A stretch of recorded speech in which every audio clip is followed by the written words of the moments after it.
Good afternoon. Yes, another PAX East 2022 video. Apologies for the delay. Life has been super busy. Alright, Pathless Woods is a game that I gave a little bit of a test drive at PAX East on the show floor in 2022 in the post, still mid-COVID times. The game is created and published by a two-person studio called Aniya Games Studio. Pair of gentlemen out of China who built this sandbox that, as it is billed on their Steam page, features exploration, construction, and farming. They say you can travel freely across this land and venture into its mystery.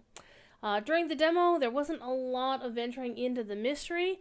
We start from the very beginning of the game, and you have to pay attention to what you need to get done. The game doesn't hold your hand all of that much, but there are definitely recipes that suddenly pop up as soon as you collect an item, and all of a sudden all the things that you can make with that recipe suddenly appear as something that you can then create if you get more of that item. As you can see, it is a farm simulator in the vein of like a Stardew Valley, or actually more like a Valheim with slightly different graphics. As you can see, there is a little bit of a obvious Chinese vibe to things, like this very rich image showing it looks like a sunset passing into twilight. As you venture across the landscape, you'll gather items, fight these cultists, and find yourself a place to build a homestead. And that homestead will be built on a grid shape, like many building games, like again Stardew. It lurks below, similar to that.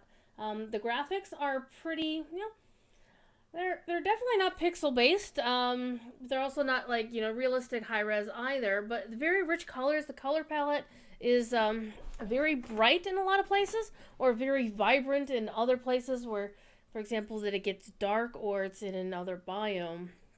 The game itself does feature, as I mentioned, other biomes. There's a winter biome available, with presumably different items available at that time of year or during that particular season. And then you have to work around, your building plans, and to work around, basically to plan ahead and see what you get when you can get it, and then save it up for later as necessary. The game itself does have some pretty tough mobs to start with. No, you're not fighting a dragon. That is presumably one of the mysteries to uncover. Is like, well, what happened to that dragon? If you look closely at that screenshot, you can see some barricades around the dead dragon skull and some cultists, and of course they must be either worshipping the bones or the spirit of the dragon, or some other story which you will have to discover should you play Pathless Woods. The game has a fairly rich crafting system. Every item you pick up will almost definitely grant you some recipes that you couldn't do before.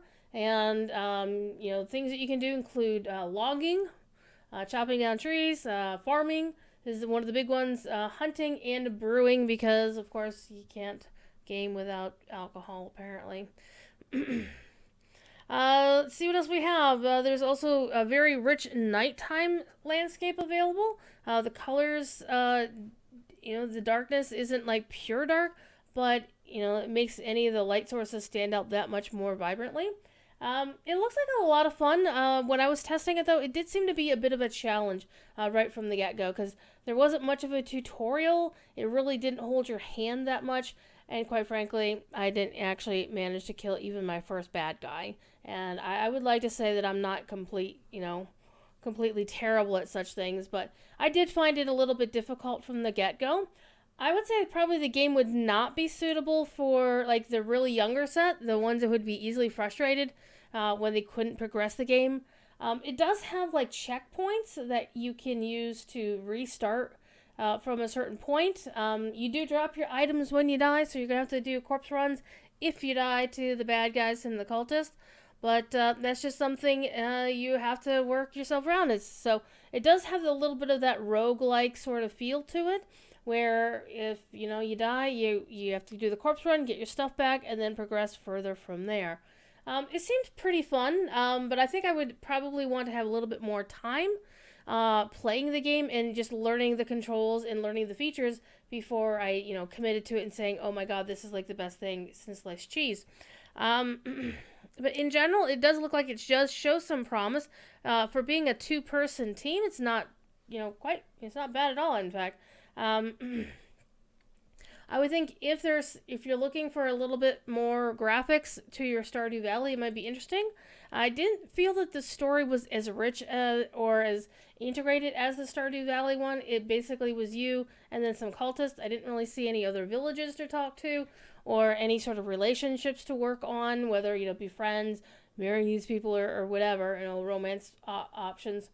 But it does show some promise. I would like to see how the developers, continue working on it.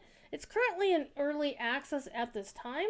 There doesn't seem to be a release date published on their Steam page, but you can also find out more information about it, see a couple of trailers, and hopefully they will get a release date out there so you can know when to expect it.